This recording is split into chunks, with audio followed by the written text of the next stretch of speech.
Welcome everybody to the Arab International Academy. I'm Hanin Al-Asadi and this is lecture of modern art. In this lecture, we will have an overview of modernism in literature, time period and origin, features and techniques, and we will get also to know most of the prominent authors at that time and their masterpieces. So modernism in literature emerged in the late 19th and early 20th centuries, presenting a radical shift from traditional writing styles. It defied established norms and embraced experimentation, emphasizing subjectivity and exploration of new literary techniques. It shattered conventional forms and focused on innovative narrative styles, characterization, and themes that challenged traditional literary expectations. Now, the work of it often incorporated fragmented narratives, stream of consciousness, and non-linear structures. The movement prioritized the individual's experience and perspective. The aftermath of World War I and rapid industrialization influenced the modernist movement, because that time was the Industrial Revolution, which began in England, and it affected the literary themes and work at that time. So, this reflected in questioning of societal values and tradition. So the theme of the literary work at that time questioned all the traditions, all the norms, and tried to break it. Some of the key authors of that time are T.S. Eliot, Virginia Woolf, James Joyce, and F. Scott Fitzgerald, are notable modernist authors who made significant contributions to this literary revolution. Now, as we delve further into the lecture, we will explore the distinct features, works, and impact of modernism in literature.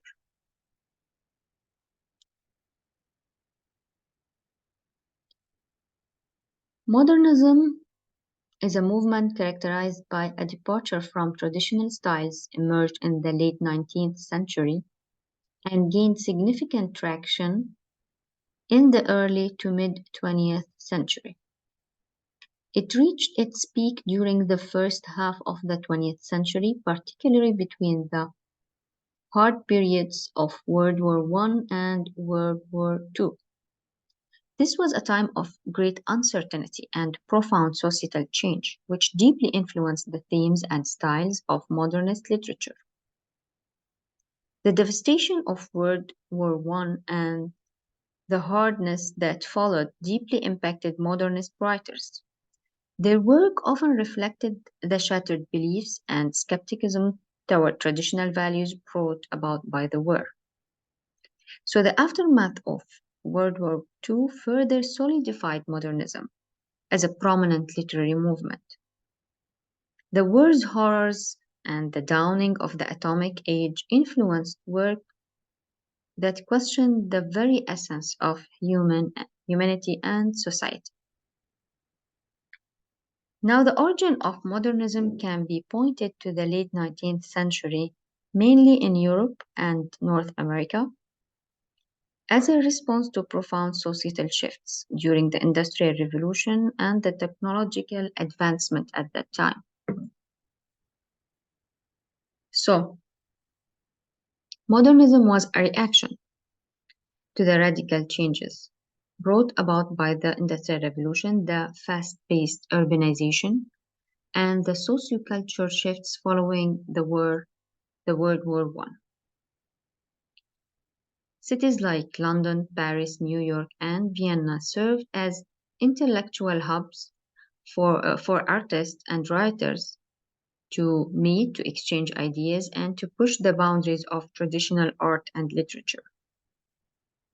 Now, the rapid advancement in technology during the late 19th and early 20th centuries, such as advent of the telegraph and radio, contributed to a sense of shrinking the world and the need to represent the newfound interconnectedness in art and literature. Modernism, influenced by the rapidly evolving world and the upheavals of the early 20th century, curved its characteristic by pushing artistic boundaries and paving the way for a new literary era that grappled with the complexities of the modern human conditions at that time.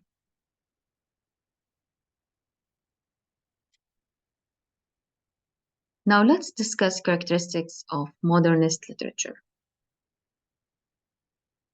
We will discuss briefly 6 points, which are experimentation, fragmentation and collage, stream of consciousness, subjectivity and multiple perspectives, rejection of realism and tradition, social and political critique.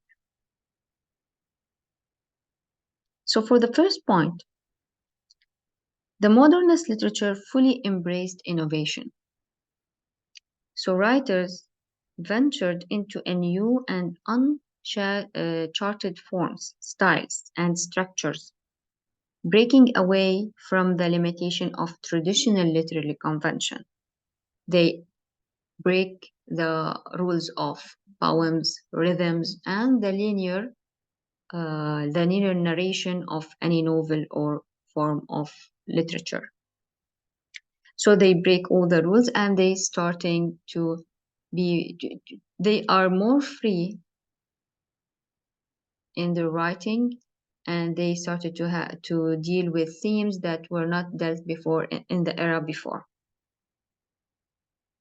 Now, the modernist works often resemble collage. What is collage? Is like when you are doing an artwork and you start getting pieces from different places and stick them together to have a full picture of something you want to express. So modernist works often resemble collages, utilizing fragmented and disjointed elements pieced together to create a whole. These elements could be contrasting styles, perspective, or even time frames. So this is a new feature in modernism that was not in the literary era before it, because usually the literary work in the previous era was complete, coherent, related to each other. But in the modernism, again, the authors and the writers were free from the traditional way of writing, and they collected some of their work could be a collection of different experiences, different characters that are not necessarily related together, but when you put them, when you relate all the events, they will make a whole picture. This was a good example for it is the Ulysses by James Joyce, which is very popular. It's a notable modernist novel known for its fragmented narrative and diverse literary styles. If you get the chance to read it, you would understand what the fragmentation and collage it would be shown clearly in this novel. Now, modernist literature introduced the stream of consciousness technique, offering readers unfiltered access to a character's continuous flow of thoughts and feelings. It provided insights into the character's psyche. Now, why is this different from the previous or traditional way of writing? Because usually the author will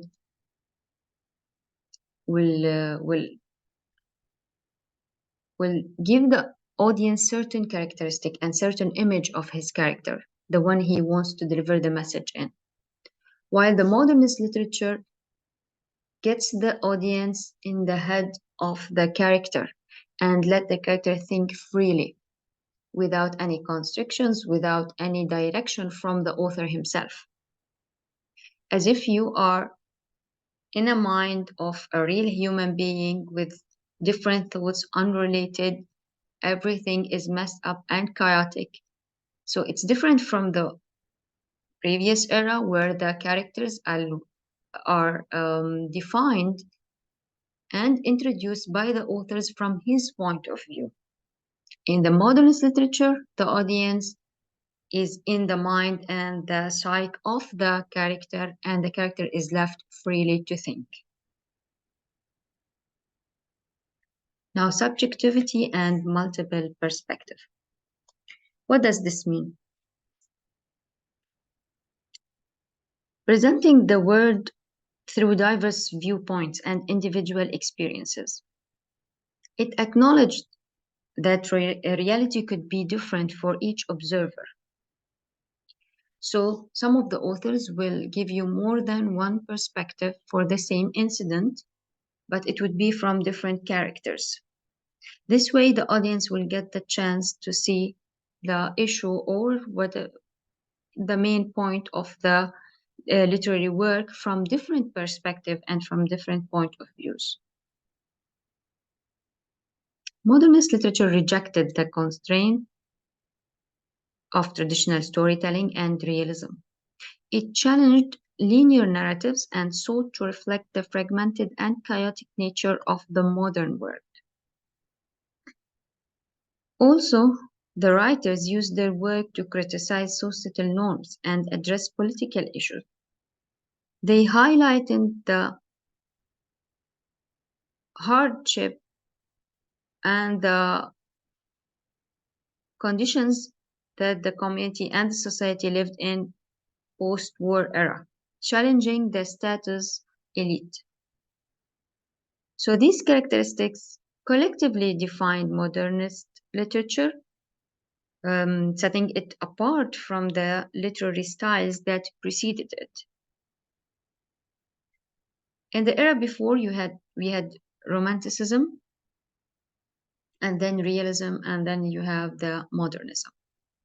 So each new movement defined the one previous to it, and this is affected by what's happening at that time regarding political, societal, and psychological conditions of the society at that time.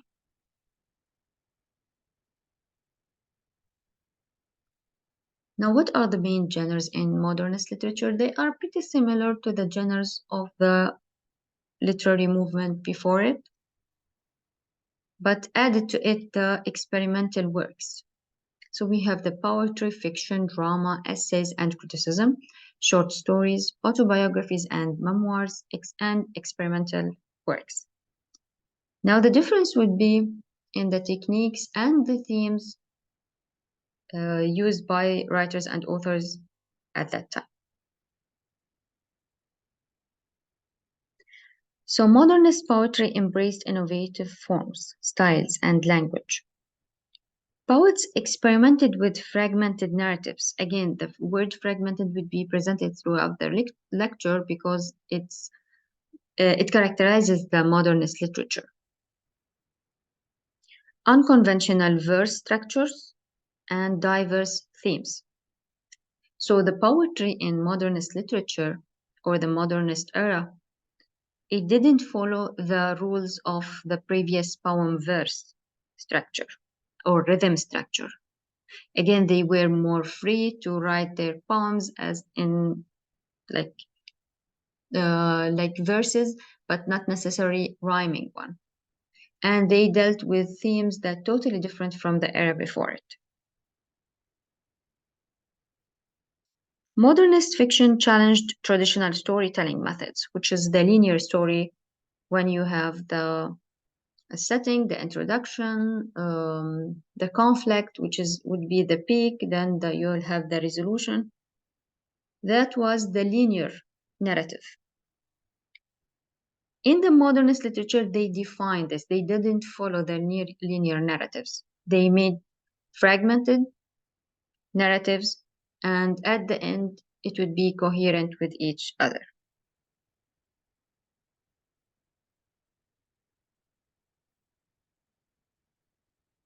So they define the stream of consciousness writing and nonlinear plot structures. They followed the stream of consciousness writing and non-linear plot structures.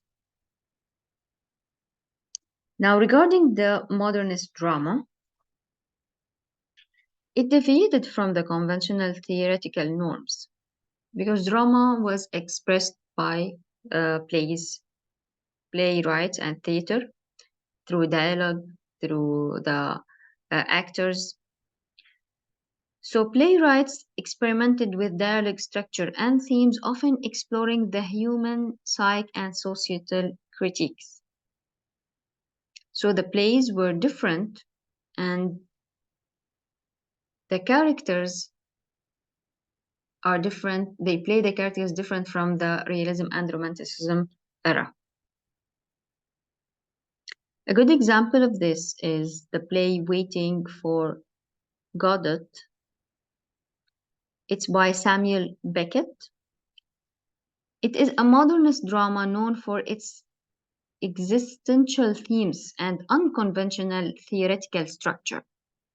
So even the structure of the play, the theater, the characters, the way they were, it's unconventional and it's breaking all the traditions that theaters used to follow before the war, World War One and World War Two. Now, the modernist essay and criticism reflected the movement's innovative spirits. Critics explored new approaches to analyzing literature, challenging established norms and interpretations. So this is clearly when the literature itself, the writing movement changes, criticism or the way they criticize the literary work at that time will also change in order to be coherent with the literary work happening or presented at that time.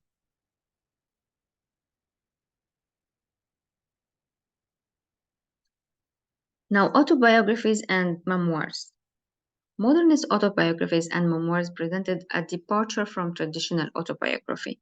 They focused on introspection, self-analysis, and fragmented memories. One of the memoirs would be A Movable Feast by Ernest Hemingway. It's a modernist memoir providing insights into the author's life in 1920s in Paris. Finally, the modernist experimental works. This category encompasses various experimental works that defy traditional genres. It includes multimedia works, collaborations, and other innovative artistic expressions. This is because of the Industrial Revolution and because the rapid innovations and the new techniques of communication that was happening and invented rapidly at that time. First, you see, in a short period of time, we have reached till nowadays very modern techniques in communication, which is changed from modernism literature. As you see, we have reached the digital literature or presenting of literature that is influenced and caused by the advanced technologies that we have today. This remark to show that literature is always affected by what's happening and the advancement in society. So wherever the society is going on, it will reflect in the literature at that time.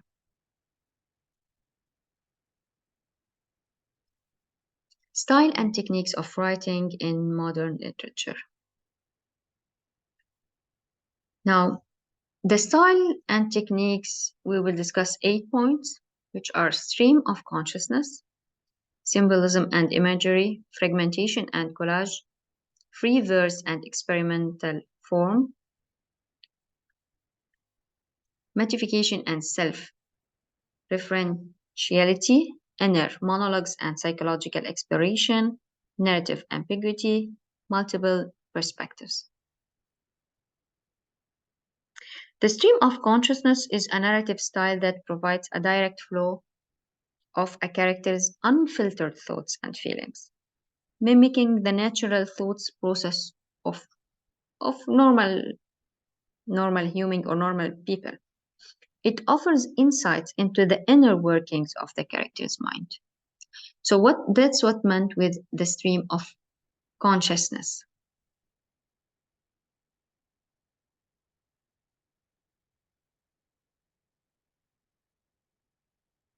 Symbolism and imagery. Symbolism and imagery were heavily utilized in modernist literature. Symbolism involved ordinary objects or concepts with deeper meaning, while imagery painted vivid and sensory pictures to convey the abstract ideas and emotions. It also embraced a fragmented structure resembling a collage. Authors utilized disjointed elements, creating a sense of dislocation and reflecting the chaotic nature of the modern world at that time. Because everything was new, everything moving very fast at that time. So the literature reflected this chaotic situation. You will find the writing itself and the novels and the themes are very chaotic.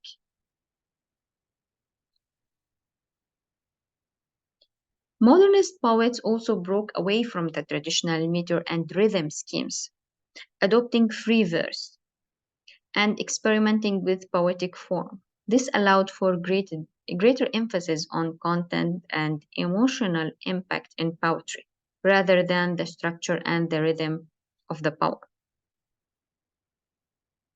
Modernist literature frequently featured metification, a technique where a work refers to itself or the act of writing. This self-awareness often challenged conventional storytelling and questioned the nature of fiction. Modernist authors delved into characters' inner world, exploring complex psychological landscape through introspective monologues. This technique provided deep insights into characters' thoughts, motivation, and psyche. Now, regarding the narrative ambiguity, modernist literature often embraced narrative ambiguity, leaving interpretations open-ended. It challenged the traditional storytelling clarity and encouraged readers to derive their meanings and interpretations from the text. So this allows more interaction from the audience because sometimes they would leave, or most of the time they would leave an open ending, and they would leave it for the audience to interpret the ending they believe it's right or it suits the story or the novel. So this is ambiguity, which means unclarity. Multiple perspective. Modernist literature often utilized multiple narrators or shifting perspectives to present a story from various angles. These techniques aim to provide a more comprehensive and complex view of the narrative, showcasing different viewpoints. So these stylistic elements and techniques defined the modernist movement, challenging traditional literary norms and allowing for a more of exploration of the human experience. It allowed more freedom for the authors and writers.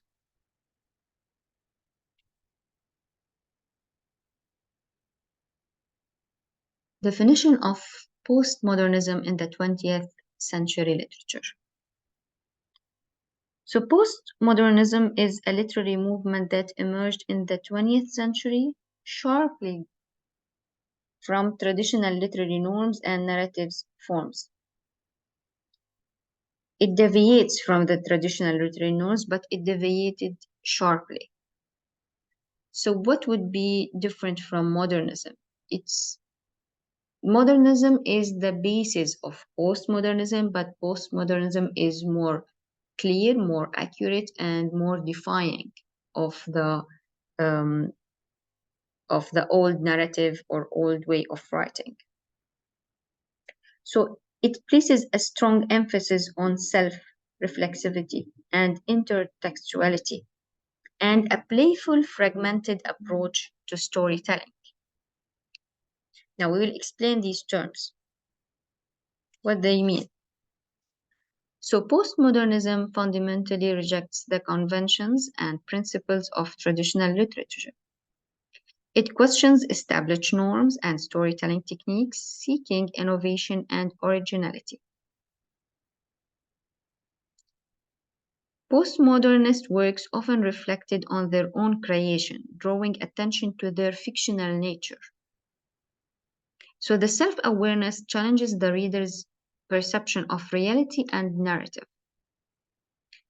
It frequently employs intertextuality, referencing or incorporating elements from other literary works, pop cultures, history, or art. This creates complex layers of meaning and connections. So intertextuality, it means when the author borrow other authors or writers or artists' work and incorporate it in his own work. This will make his work far from originality, which the postmodernism movement wanted to prove or impact in literature in general.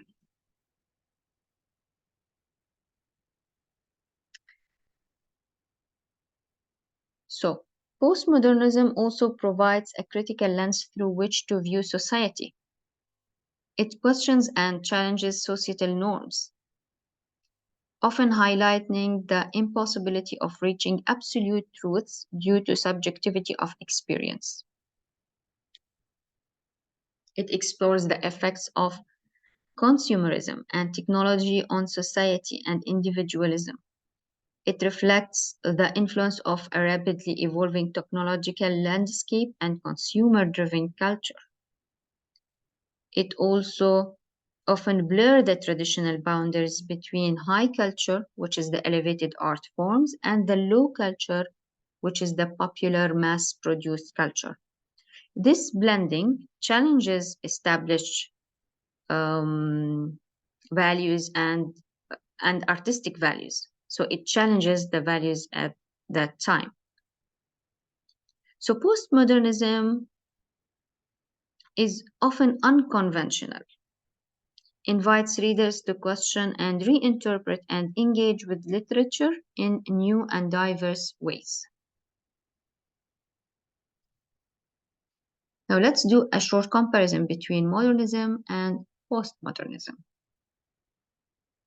In comparing modernism and postmodernism, it's evident that both movements were reactions to the established literary norms of their respective eras. So they reflect the time and the society when it was written.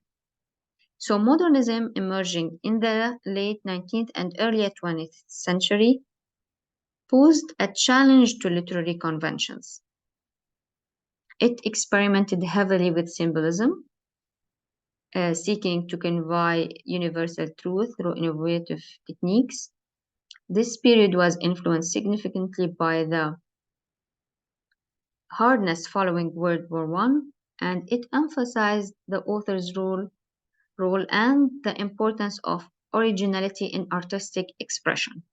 So the originality was very important in modernism. The whole work would be original from the author. He won't be borrowing any author or artist work. On the other hand, postmodernism, a movement that gained prominence in the mid-20th century, it took a more radical approach by entirely rejecting traditional literary forms. So modernism challenged the norms, but postmodernism, they sharply rejected traditional forms. They did a radical approach, which is like deviated completely, not challenged, but deviated completely.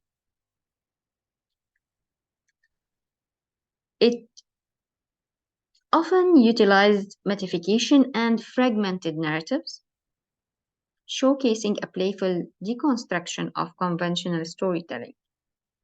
Postmodernism were further to question the very idea of absolute truth, critiquing consumerism, and challenging cultural norms. So, unlike the modernism, which emphasizes originality, postmodernism celebrated the act of borrowing and remixing from various sources, blurring the lines of authorship and asserting that no creation is entirely original.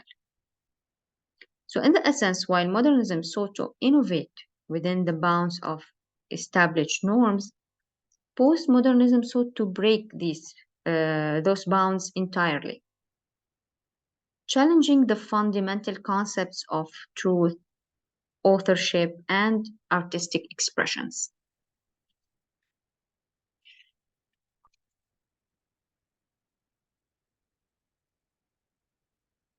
Who are the fathers of modernism in literature?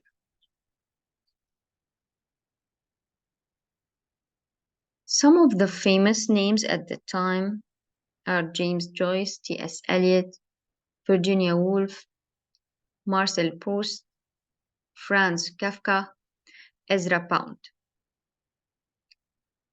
So James Joyce techniques were renowned for his use of innovative narrative techniques, such as a stream of consciousness that we have discussed before, where he delves into characters' inner thoughts and experiences.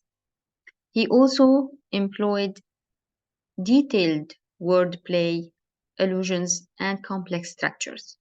So the techniques was to focus on the character's mind, flow of thoughts, and experiences. His work often explored themes of identity, alienation, religion, and the complexities of human consciousness. So again, he focuses on the human consciousness. Joyce delved into the mundane aspects of life, giving them profound meaning, deep meaning. One of his famous works, Ulysses, showcases this experimental narrative technique and detailed storytelling, reimagining Homer's Odysseys in a modernist framework. So Ulysses is one of the most prominent and important literary work at that era, and it's always discussed in colleges because it reflects modernism. I advise you to read it and read the analysis of it. We will have a short analysis of it later because it's very important. Now, T.S. Eliot, his techniques,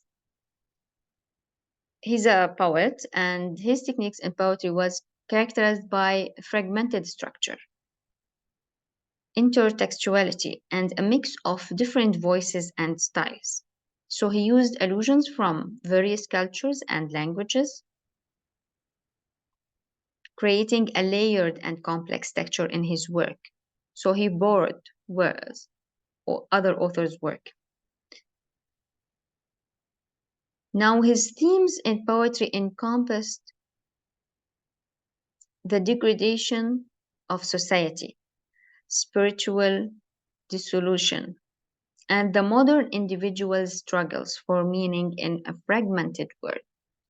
So he focuses on the hardship in a simple word. He focuses on the trouble, the hardship, all the hard situation that the society is going through at that time. But at the same time, his poems were free verse. He didn't follow the rhythm or the traditional poem verse structure. One of his famous work, The Wasteland, stands as an essential modernist work, incorporating multiple voices and cultural references to paint a bleak yet profound picture of the post-World War I, what's happening at that time. So he implemented all the hardship that the society is going through in this poem, the Wasteland poem. Virginia Woolf is known for her use of stream of consciousness, providing readers a window into characters' internal experiences. She also employed free indirect discourse, blurring the boundaries between character and narrator. Her work delved into the psyche of characters, exploring gender roles, societal expectations, the passage of time, and the impact of war or individuals and society. So whenever the author or the writer is a female, you will usually find that there is explore of gender role in society. So it would be naturally for the author, the female author, to focus on the feminine role in society. Her famous work, Mrs. Dalloway, brilliantly showcased Woolf's stream of consciousness technique, offering a glimpse into the consciousness of its character.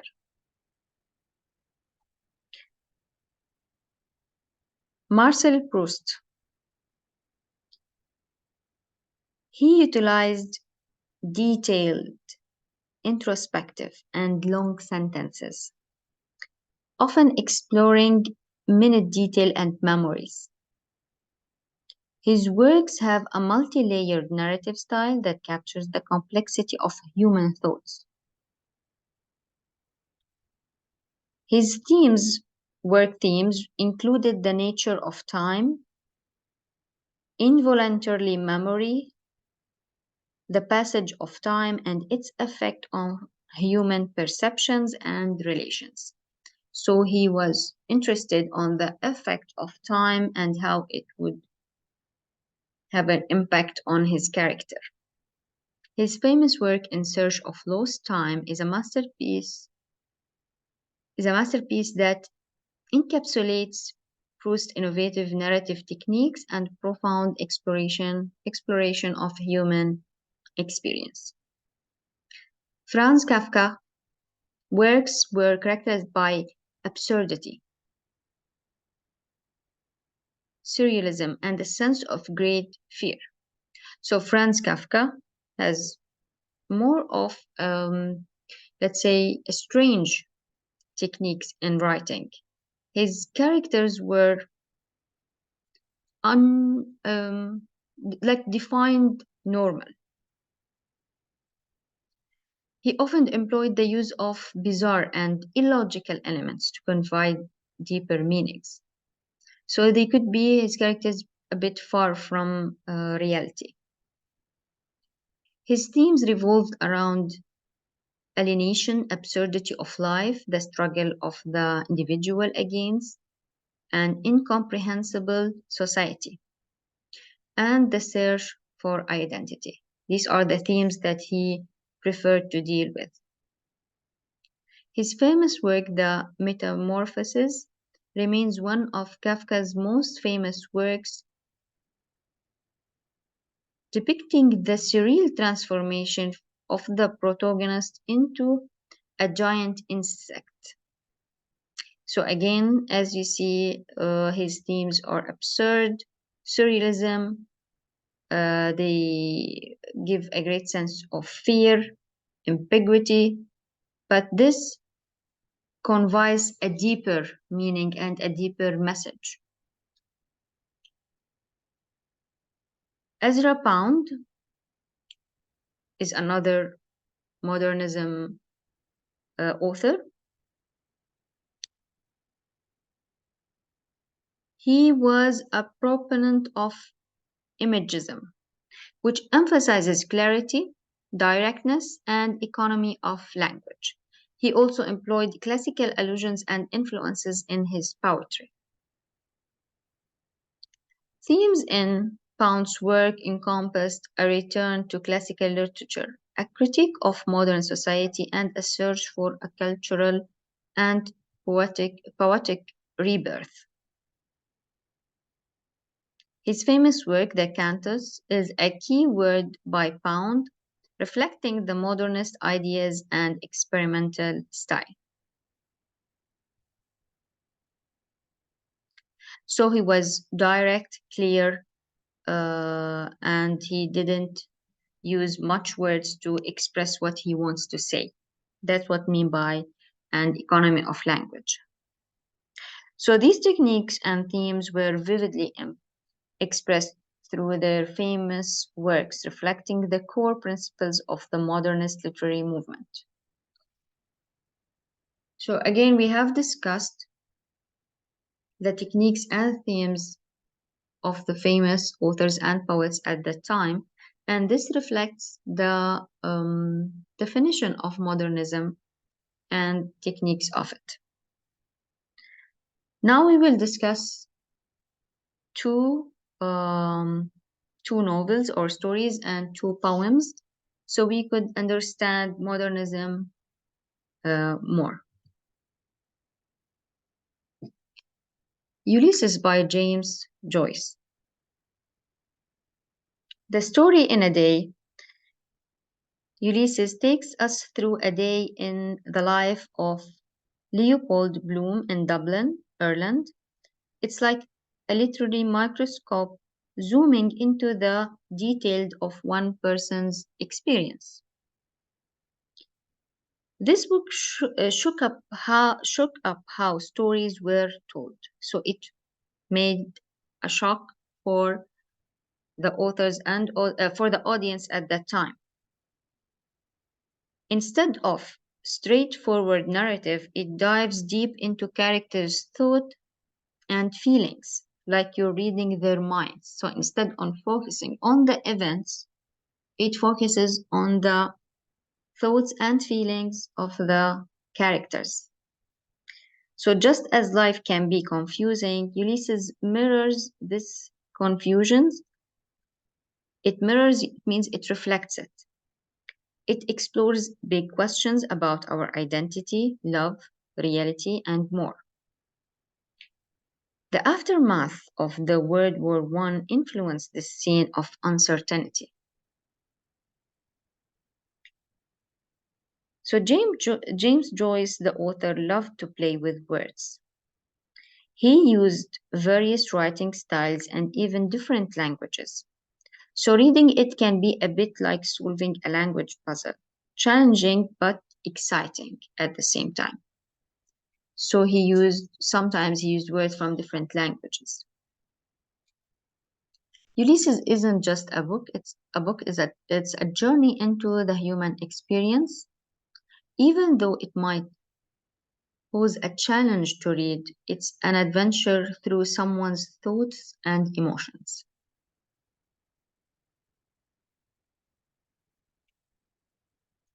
To the Lighthouse by Virginia Woolf. Imagine a literary artwork made of fragments, each representing a character's thought and experiences. Virginia Woolf's novel is like this. It's like a mosaic of minds revealing the inner landscape of the characters. The book takes you on a journey through different characters' perspective. It's like standing at different points and seeing the same scenery in various lights, revealing how our thoughts and emotions color our realities. Woolf uses time as a brush, painting the narrative with strokes that highlight the impact of time on individuals and relationships. It's not just about what happened, but about how time altered those happenings and the people involved in it. This book isn't about grand event. It's about capturing fleeting moments. It's like small things, a look, a gesture, a thought, that define the characters and their interactions. Woolf puts a magnifying glass to these subtleties. Woolf's prose is like poetry in motion. Her words have a rhythmic quality and a poetic cadence that carries emotions and meaning beyond the mere words. It's like a symphony of language. So that shows the way Virginia chooses language or words. It's similar to poetic prose. So, To the Lighthouse is a literary expedition into the human psyche. It's a timeless exploration of how we perceive life, time, and one another. Woolf's prose, innovative for its time, has left an indelible remark on modernist literature.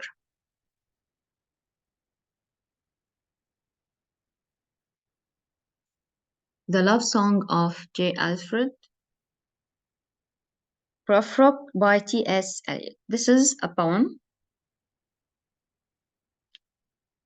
It dives into urban existence. It was published in 1915, and it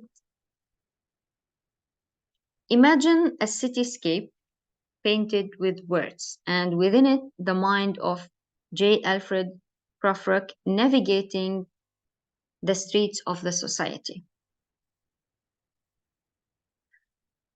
Now, T.S. Eliot's poem offers a glimpse into the psyche of an individual within the urban life, the modern life.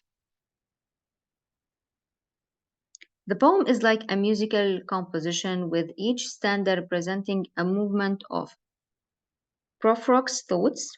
He grapples with himself, struggling with insecurities and fear of social judgment. It's a modernist portrayal of the anxiety that often accompanies existence in a rapidly changing world. So again, because the era between World War I and World War II changed rapidly, and technology and innovation affected the speed of that era. People living at that time, or the society, had a lot of anxiety.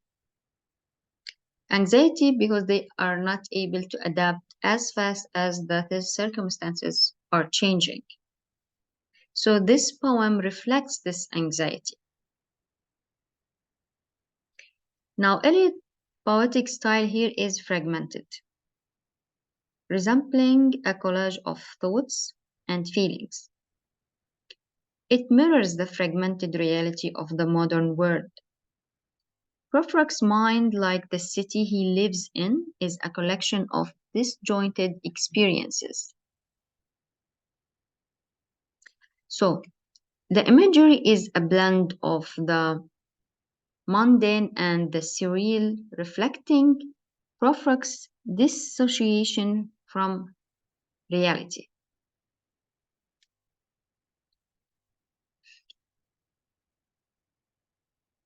Now, this poem encapsulates the uncertainty of an era and it shows the great change happening at that time. It echoes and reflects the sentiments of a society transitioning into the chaos of the 20th century, questioning traditional norms and values. The Love Song of J. Alfred Prufrock isn't just a poem, it's a psychological exploration. It's a reflection of the human condition in the face of a rapidly evolving society. And it serves as a precursor to the rich tapestry of themes and techniques later seen in Eliot's magnum opus, The Waste Land, which we have mentioned before. The Wasteland is a very important poem, and we will discuss it now.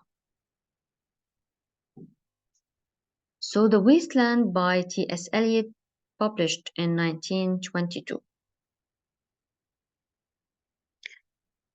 Imagine a tapestry woven with threads of disillusionment, longing, and culture debris. T.S. Eliot, The Wasteland, is precisely this, a poetic tapestry reflecting the shattered world. and psyche after the ravages of World War I. It's a haunting portrayal of a society struggling to find meaning in chaos. So it's a reflection of the chaotic world and society at that time. So just like a bustling city street, the poem echoes the various voices and languages. So when you're in a busy city street, you will hear various sounds and noises. This poem reflects various voices of society and various languages. It's a literally melting pot of thoughts, mythologies, and historical allusions. So Eliot masterfully weaves fragments from various cultures, highlighting the interconnectedness of humanity. His work is a longing for renewal and redemption. Eliot doesn't just portray the waste, he explores the possibility of rebirth. So he's not only looking at the shattered society and the chaotic society in front of him, he is also explores a possibility of rebirth, which gives hope in the future. The poem delves into the human condition, seeking a spiritual awakening, a fresh start, a new beginning, and more hope for society. So the poem's structure mirrors the chaotic times it reflects. It's fragmented, nonlinear, and disjointed, just as society was grappling with upheavals and hardness. Eliot presents a narrative that is exactly disordered as it is, as the society he lives in. So the wasteland is a poetic momentum, a testament to the complexity of the human experience and the detailed interplay of culture and history. It stands as a mirror to an era scared by war and searching for fragments of hope and renewal.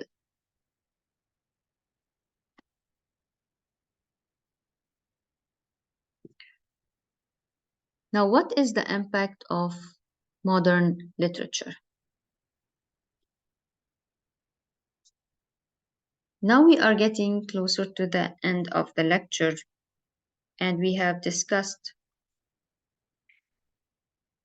techniques, we have discussed the original period time of the modernism in literature.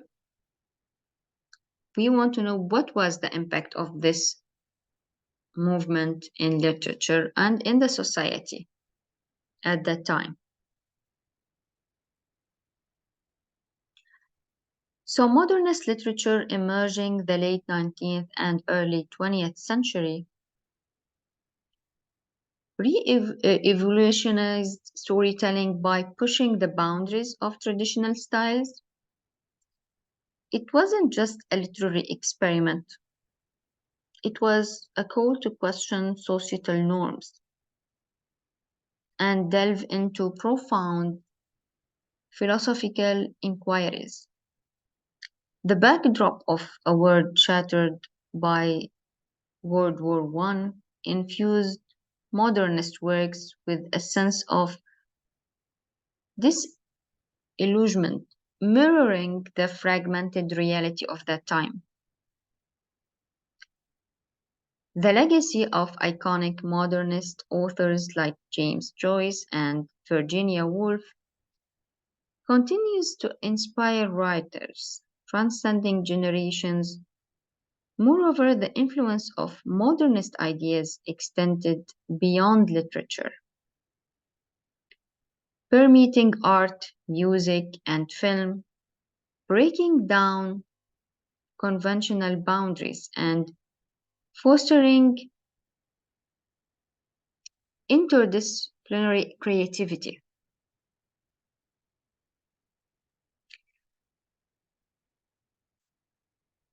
So basically, this is all what we have about modernism. I will read a part of the Wasteland poem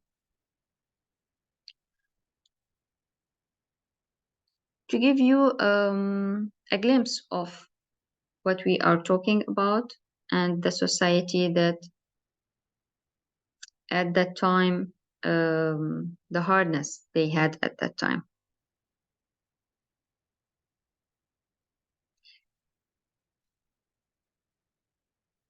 So sad the field, so waste the ground, so crushed with an old despair.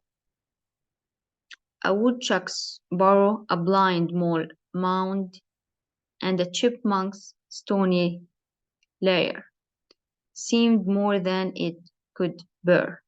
So lonely, too, so more than sad, so droning lone with bees, I wondered what more could nature add to the sum of its miseries, and then I saw the trees.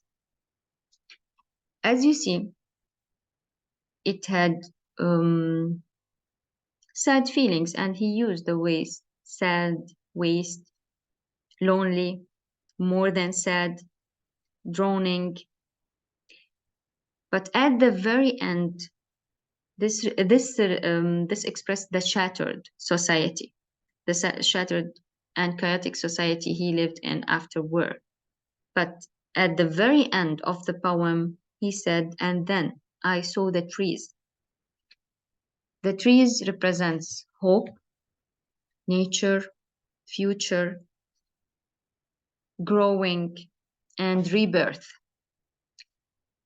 That's why Wasteland was one of the most important poems at that time, because T.S. Eliot reflected the society he lived in, but also he was looking for hope and rebirth to give to the audience in that hard times. So we have covered a lot of modern art and modernism in literature. This lecture would be like an introduction to explore more about it and the eras and movement of writing usually explored through reading. That's why I always advise to check the literary work we have discussed. You can also check the notes of it, the analysis. It's available usually on Spark Notes and York Notes. This would help you to capture the modernism of literature clearly. So we have reached the end of this lecture. Thank you for your attention and see you in another one.